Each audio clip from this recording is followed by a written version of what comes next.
આજે સમગ્ર બનાસકાંઠાના ભારતમાં રોડના ખેડૂતો જેને જમીનના સંપાદનમાં અન્યાય થયો છે, આજે ટ્રેક્ટર રેલી અને છેક પાલનપુરમાં ચાલીને કલેક્ટરને આવેદનપત્ર આપવા માટે આવ્યા છે.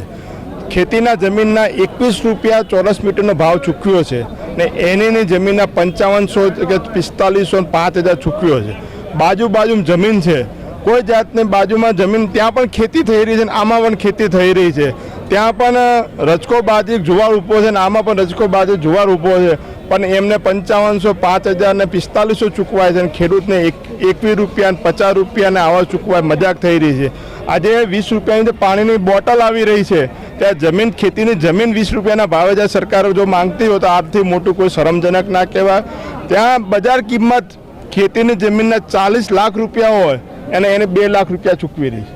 તો બજાર કિંમતના 4 ગણા આપણે તમે ક્યાં ના પાડીએ છીએ? ખેડૂતને પણ આપો. તમે એને વાળાને જે કૌભાંડો કરીને એને કરીને ચૂકવો છો એમનો વિરોધ નથી, પણ સાચા ખેડૂતોને તો આપો.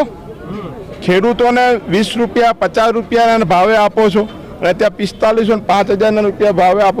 બાજુ ખેતર છે. આટલો તફાવત છે, તેના વિરોધમાં આવેદનપત્ર આપ્યા છે. અમે કોંગ્રેસ પાર્ટીએ પણ એમને સૌને સમર્થન આપ્યું છે. જયંતિભાઈ, શું રજૂઆત હતી? હું રજૂઆત કરવા માટે એકવાર નહીં 5 થી 10 વાર અહીંયા આવી ગયો છું, આવેદન આપી ચૂક્યો છું, પણ મારી એક જ રજૂઆત હોય છે કે સાહેબ આ જંત્રીના ભાવે અને જે એને વાળાઓને આપ્યા છે 4300 થી 5000 સુધીના ભાવ, એ ભાવને અને 21 રૂપિયા જંત્રીને આપ્યા છે એને બરોબરી કરો. એ વિસંગતાઓ છે એને દૂર કરો અને વચ્ચેલો રસ્તો કાઢી અને જમીન કિંમત અમારી જે 20 લાખ રૂપિયા વીઘે થાય છે એ 20 લાખના 4 ગણા કરી અને ખેડૂતોને આપો એવી અમારી રજૂઆત હોય છે. છતાં પણ કલેક્ટર સાહેબ કંઈ પણ સાંભળતા નથી. અને મારા ગામની અંદર 225 રૂપિયા જંત્રી છે અને મારા બાજુના ગામમાં એકમાં 856 રૂપિયા જંત્રી છે.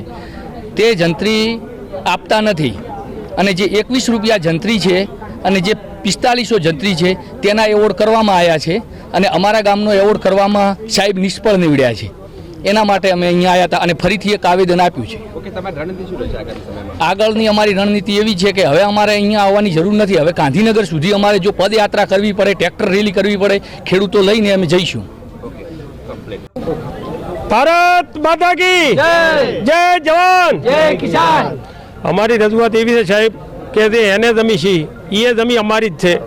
તે વેચાતી તે મળતી આ એને રાશિ છે અને એમાંય બાજરી ઊભી છે અને આમાંય બાજરી ઊભી, તો તે એને વાળાને મળ્યા એટલા રૂપિયા અમને મળવા જોઈએ ને કે અમારી જમીન કોઈ પણ ભોગે હાલવા તૈયાર નથી.